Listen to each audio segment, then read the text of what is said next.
Olá, seja muito bem-vindo ao Healthcast BR, o seu podcast da saúde, que hoje vai falar sobre um assunto muito importante, o Dia Mundial de Combate ao Câncer. E sobre esse assunto a gente recebe hoje o Dr. Franklin Maia, que é oncologista. Tudo bem, doutor? Seja muito bem-vindo. Como vai? Tudo bem, bom dia, Alberta, agradeço o convite. A gente conversa também com ela, Tatiana Lima, ela que é gerente da qualidade do CS Group, que coordena as casas de saúde da Baixada Santista e o HSamp em São Paulo. Tudo bem, Tati? Seja muito bem-vinda. Como vai? Bom dia, tudo bem? Eu agradeço. Vamos falar então, doutor, desse assunto que é um assunto espinhoso, porque quando a gente fala de câncer, a gente fala às vezes de dar um diagnóstico muito duro para o paciente, às vezes, né? Uma situação como se fosse uma sentença de morte em alguns casos. E eu queria começar a gente falando qual a importância da gente ter uma data específica para tratar desse assunto. É, o mês de fevereiro é um mês de conscientização, né? Uma data comemorativa mundial, 4 de fevereiro. E a importância desse dia é não deixar passar, né? A importância de se ter atenção aos diagnósticos precoces, né? De movimentar a ciência também em busca de novas tecnologias, de tratamentos. Então, a importância dessa data do Dia Mundial de Combate ao Câncer é isso, é um movimento em busca da cura, da prevenção, diagnóstico precoce. E desse relacionamento, lembrando que a gente está sempre lidando com seres humanos, né? Eu acho que esse é um fator importante, né, doutor, da gente saber. Até a gente vai falar um pouquinho depois sobre isso, como dar uma notícia dessa para o paciente, né. Sem dúvida nenhuma, né, é uma notícia que impacta, o câncer ainda é uma doença com muito estigma, Uhum. embora mudou muito hoje a abordagem, né, e as expectativas de vida relacionada ao câncer e o diagnóstico, sem dúvida, deve ser dado de maneira sutil, de maneira ponderada. Porque o impacto ainda é forte da doença, né. No Brasil, a gente tem tipos de câncer mais comuns? Sim, basicamente nós seguimos a regra mundial, né, o primeiro câncer mais comum do Brasil é o mesmo do que o mundo, que é o câncer de pele. Costuma tirar o câncer de pele das estatísticas, porque ele predomina. E o segundo mais comum, então, nas mulheres é mama, no homem próstata, seguido de cólon retal, no homem e mulher, seguido de pulmão, no homem e mulher, e na mulher ainda o colo do útero, no Brasil. É, frequente, ocupa em algumas regiões terceiro lugar, como o nordeste e norte E do país. e a gente está falando por conta da falta de atenção ali no nos Câncer de colo uterino é um câncer relacionado à infecção pelo HPV, 95% dos casos é relacionado ao HPV, e hoje nós temos a vacina do HPV disponível na rede pública para meninos e meninas de 9 a 14 anos, né, então, eh é facilmente prevenível, né, só desde que seja imunizado adequadamente, né. Então hoje nós vemos, o Papa Nicolau também, né, Uhum. de fazer diagnóstico precoce. Então o câncer do colo uterino ele está relacionado com um nível sociocultural um pouco ainda inferior, pela falta de informação e de acesso eventualmente ao diagnóstico de Papa Nicolau, que é muito fácil de fazer, faz na policlínica, no posto, e a vacinação que é grátis, né, disponível. Eu lembro, né, que na época da logo que saiu a vacina do HPV, ela teve muita rejeição por conta da idade, né, acho que era a partir de 8, 9 anos, e as mães falavam: "Poxa, mas eu vou estar incentivando meu filho a ter relacionamento sexual", até você conscientizar a população, né, da importância da vacina, o porquê dessa idade e as pessoas entenderem, a gente levou um tempinho, né. Nós temos esse estigma sim, né, de fazer sexualizar as crianças e oferecer a elas esse tipo de vacina, mas é muito importante a conscientização. A gente vê hoje que a visão ainda não bate. Eles postos de saúde que a visão, as pessoas ainda não entendem a importância dessa aos adultos também têm acesso, mas acho que é meio dificultável esse tipo de vacina. Sim. Na rede privada é disponível a vacinação acima de 14 anos, independente dos seus fatores de risco. E na rede pública é disponível também para imunossuprimidos, transplantados, Uhum. pacientes sem tratamento oncológico ativo, também podem, posteriormente ao seu tratamento, serem vacinados. A rede pública oferece até 45 anos. Tá? Doutora, a gente pode dizer que teve um aumento no número de casos de câncer nos últimos anos? Sim, Tem algum motivo específico? Qualidade de vida, estresse? É esse ambiente que a gente vive que tem gerado isso? Sim, nós temos especialmente visto um aumento no número de casos de câncer em pessoas jovens, abaixo de 30 anos, por exemplo, algo que nós não víamos na década passada. Isso está relacionado com o estilo de vida, sem dúvida nenhuma, né, com o sedentarismo, com o consumo excessivo de ultraprocessados. Eh, Nossos alimentos, nossas frutas, hoje nós temos um acréscimo de, eh, agrotóxicos, que são fatores de risco também. E então é verdadeira a sua colocação de que aumentou o número de casos, sem dúvida, em todas as faixas. Mas o que chama atenção é esse número expressivo de casos em jovens. E quando a gente fala de câncer em jovens, necessariamente a gente está falando de casos mais agressivos ou não tem a ver a idade com a intensidade dessa Tem doença? correlação sim, normalmente no jovem o câncer ele se comporta de forma mais agressiva, porque vamos entender um pouco mais técnico do adoecimento celular. Se nós temos uma célula mais jovem e ela já ocorreu um erro genético, significa que a exposição, de agentes externos a essa célula é muito alta. Então é uma célula muito desorganizada, é uma célula com um material genético muito deteriorado e com isso a doença vai ser mais agressiva. Nós temos mais dificuldade de tratar quando a doença está avançada ao jovem do que Mais os idoso. mais idosos, né. E aí quando a gente fala dessa questão, um diagnóstico precoce, ele acaba sendo crucial. A gente tem, como fazer uma prevenção aí nessa sociedade adoecida? Sim, existe, sem dúvida, né. Seguir as campanhas de prevenções, né, que já são bem determinadas pelo Ministério da Saúde. Nós temos meses de campanhas, né, o Outubro Rosa, a campanha de câncer contra o câncer de mama, que deve ser estendida para o ano inteiro. Temos o Novembro Azul, que é do câncer de próstata, né. E acho que ter atenção ao seu corpo é o principal recado, né, ter atenção ao seu corpo, visitar seus médicos, né, acho que as pessoas devem ter os seus médicos de confiança desde novos, né. Não temos o pediatra quando criança, porque quando adulto Uhum. jovem não tem ninguém, né, tem a sua ginecologista, tem o seu clínico, e assim Tá faltando aquele antigo, né, o médico da família que exa resolvia a casa inteira. exatamente. É, tem algumas coisas que a gente perdeu que precisa retornar, né. Tati, você que cuida da qualidade dos hospitais, acho que trabalha bastante com essa questão de conscientização também, né, porque se você consegue conscientizar, menos pessoas precisam acessar o tratamento, né, porque ela vai pelo caminho da prevenção. Como é que os hospitais têm feito esse trabalho de conscientização? Hoje a gente está fazendo isso, né, assim, de uma forma generalizada com vários tipos falando sobre vários tipos de câncer, mas como que os hospitais têm trabalhado nessa questão de trazer essa conscientização a favor da prevenção? Os hospitais, na verdade, eles acabam tratando mais pacientes que estão em fase aguda. Então, vão procurar um pronto-socorro, eles vão procurar um hospital, no momento que estão já apresentando algum problema. Hospitais que realmente têm ambulatórios, hospitais que têm essa questão da prevenção, é quando você faz esse segmento ambulatorial do paciente. Então, por exemplo, eu passo no pronto-socorro, eu apresento algum sintoma importante, eu estou com uma hiperglicemia, eu estou com uma pressão alta. Ali no pronto-socorro a gente já fala: "Olha, o senhor tem que procurar um cardiologista, tem que procurar, um médico especializado para fazer uma investigação melhor, para que o senhor faça um acompanhamento".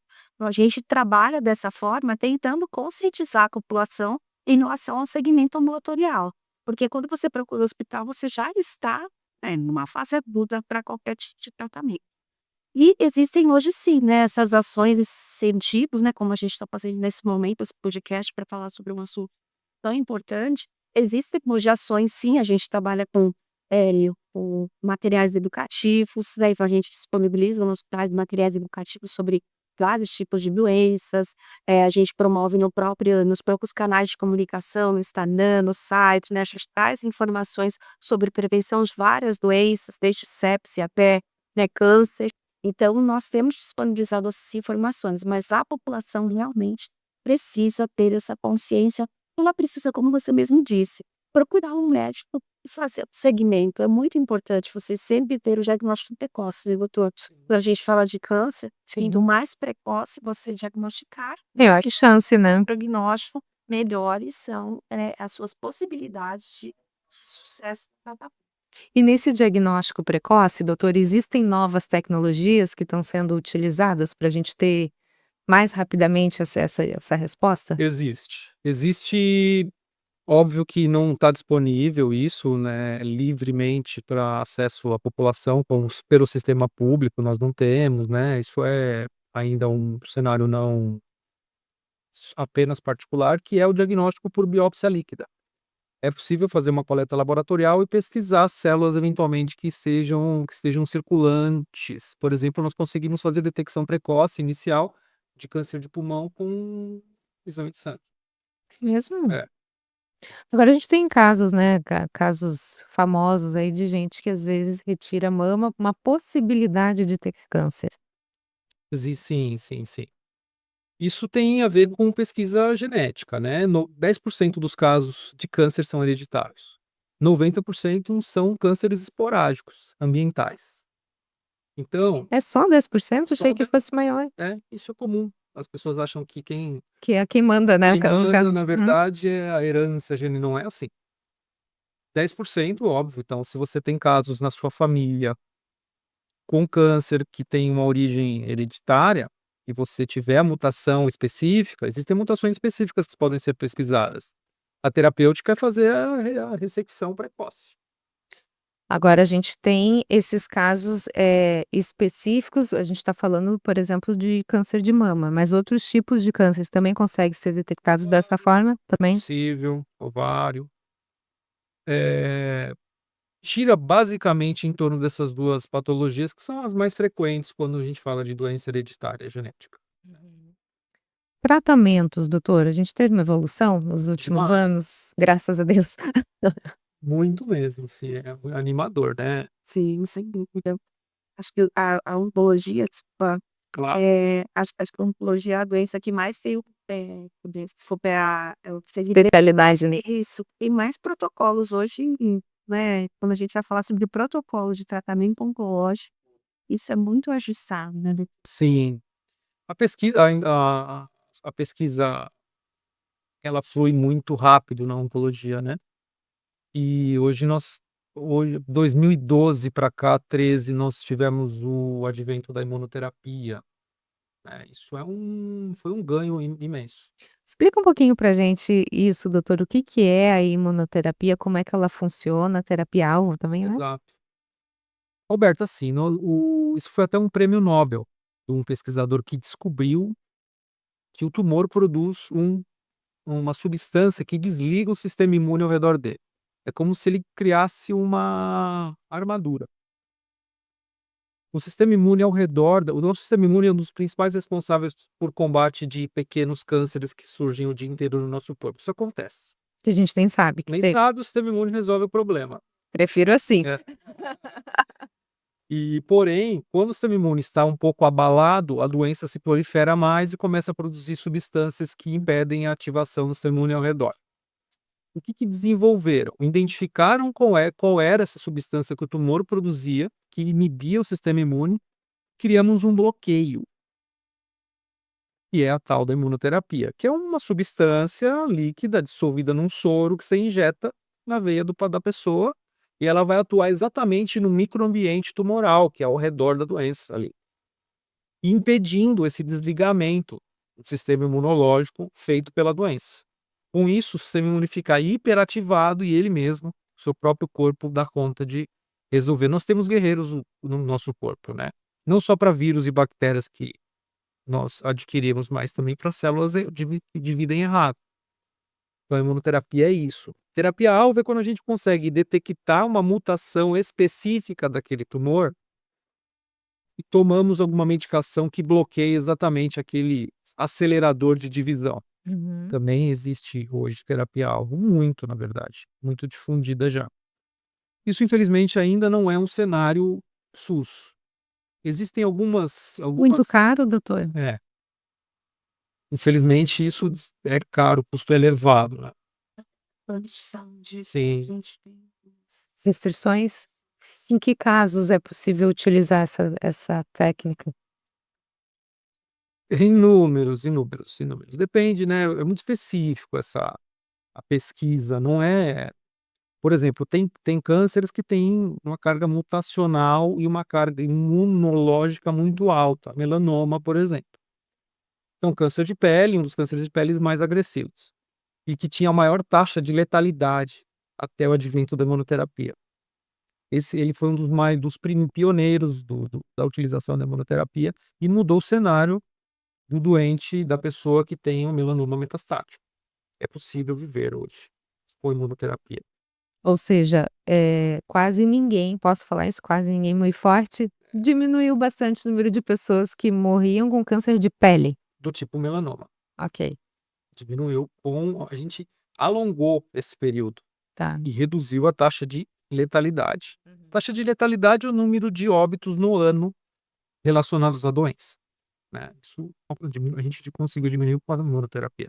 Então, o melanoma a gente não precisa fazer nenhuma pesquisa de marcadores no sangue ou no tumor se ele vai ter benefício ou não da imunoterapia.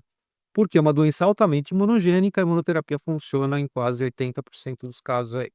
Agora outras doenças, por exemplo, cólon, câncer de estômago, câncer de mama, precisa saber se o tumor expressa uma molécula, como se fosse uma fechadura para a gente entrar com a chave da imunoterapia e destravar ali o bloqueio que o tumor causa. Então, não é largamente difundido, não é só prescrever para todo mundo, precisa saber qual o tumor que vai se beneficiar. Agora um assunto que é bem delicado, doutor, porque quando a gente fala de câncer, sempre pelo menos vem à minha cabeça como se dá uma notícia dessa para a pessoa, né, ela já está fragilizada, ela não sabe o que está acontecendo com ela, está com em alguns casos imagino que com dor, não sei, e aí faz um monte de exame e aí chega a hora de dar a notícia. Como é dar a notícia É para o difícil, né. paciente? Tem que se individualizar, né, Roberta. A notícia ela não pode ser uma receita pronta para todos, né, o paciente senta na sua mesa e você fala: "Ó, recebi o resultado do seu exame, e tá aqui, tá falando tal e tal coisa". Normalmente isso é muito particular de cada médico, né, mas normalmente, eu particularmente costumo perguntar se a pessoa suspeita o que possa ter, o que ela acha que pode estar acontecendo com ela. Normalmente, o próprio paciente já tem uma ideia do que possa estar acontecendo. E aí, normalmente você vai levando, você pede a relação médico-paciente é muito importante, sabe? Fortalecimento dessa relação. Se você, eh, como médico, dar a notícia, provavelmente você vai criar algum tipo de entrave nessa relação. Então, eu costumo colocar para os exames. Seus exames estão dizendo Uhum. que aqui existe um problema, mas hoje nós temos condição de melhorar muito a qualidade de vida, dependendo se o caso for avançado, né. Ou se for cirúrgico, melhor ainda, nós vamos resolver com a cirurgia, os exames estão mostrando isso. Então, cada pessoa sente de uma maneira, tem pessoas que não quer ouvir também. É, cada um vai reagir de uma forma. Exato, e, por vezes a gente às vezes acaba conversando com a família, por vezes a pessoa é idosa, né. Uhum. Então é muito particular, não tem uma receita pronta, né, mas o mais humano possível, o mais suave possível, e o mais direto e objetivo possível dentro de uma linguagem carinhosa, Sim. amorosa, sem dar muita voz. Humana, né, a gente não pode esquecer que a gente está lidando com seres humanos, né. Eu sempre falo que esse tipo de notícia a gente tem que fazer, em fases, né. Você tem que ir trabalhando a cabeça com o paciente, porque não é tão simples assim. Às vezes quando você dá a notícia, tudo que você continua dizendo depois, ele já não consegue processar aquele. Uhum. Então às vezes você precisa de mais momentos com esse paciente para poder explicar, oferecer as alternativas de tratamento, ele tem o direito. de escolher, né, o que ele quer. E pacientes que dizem: "Olha, eu não quero me submeter a isso, eu quero manter a minha qualidade de vida", e é uma escolha dele. Então, essa questão da individualização e de você respeitar, né, a opinião do paciente é muito importante. Já que você falou da qualidade de vida, também a gente tem alguns protocolos para garantir qualidade e segurança durante todo esse tratamento? Sim, os pais, bem importantes. Nós temos protocolos hoje a gente tem protocolo para tudo, né, você desde o momento que o paciente inicia um tratamento, ele já assina um termo de consentimento onde você já explica tudo o que pode acontecer, é muito importante ele saber o eh, que ele vai receber e o que ele pode sentir. Porque às vezes ali no momento em que ele está recebendo, né, a infusão ou o medicamento, ele não está sentindo, mas 2 dias depois, na casa dele, ele pode sentir dor de cabeça, náusea, então é muito importante ele estar orientado para que ele não fique não ache, né, uma situação em que ele fique desesperado sobre o que está acontecendo. Então para tudo isso a gente desenvolve protocolos de orientação, então muita orientação, protocolos de segurança, né, para você poder acompanhar esse paciente.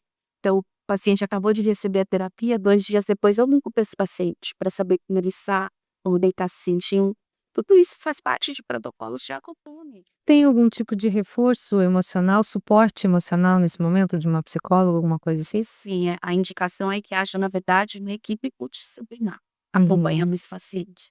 Então, suporte de uma nutricionista, de uma psicóloga, uma enfermeira especializada, às vezes até o serviço social, porque às vezes entram questões sociais, a equipe médica, às vezes entra um especialista da dor também, porque às vezes esse paciente Sim. sente muita dor.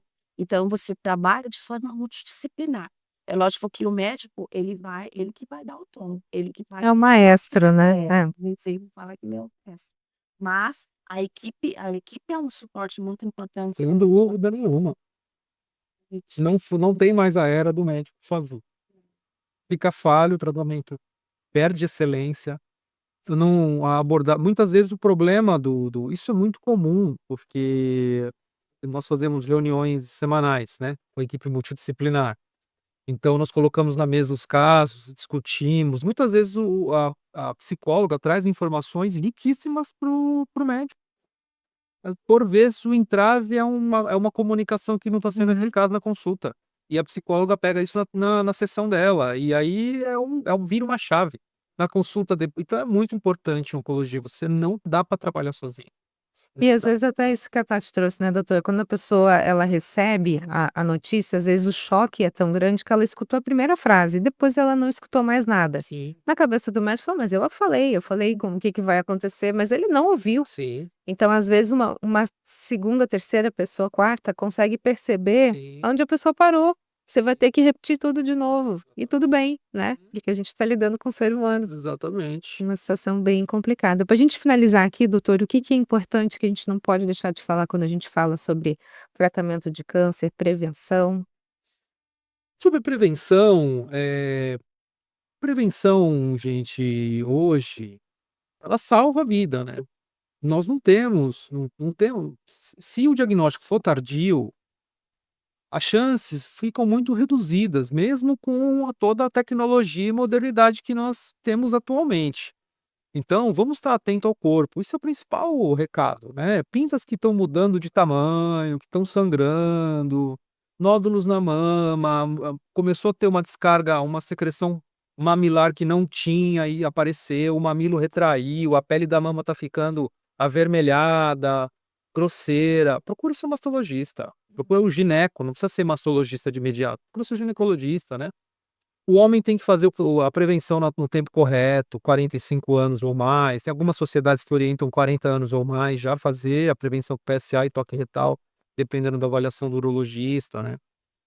Então, sangramento na evacuação, a grande maioria das vezes é doença benigna, mas pode não ser. Sim. Não relativize esses sintomas. Dá para negligenciar a É, saúde, né, a gente vai empurrando e eu acho que a gente começou falando sobre o meio que a gente vive, né, tudo fast food, fast nã-nã-nã, sim. e a gente na verdade não presta atenção na saúde, não dá e aí ela vai a conta chega e aí não vai dar pra você falar: "Espera um pouquinho que agora eu vou trabalhar, que agora eu vou me divertir".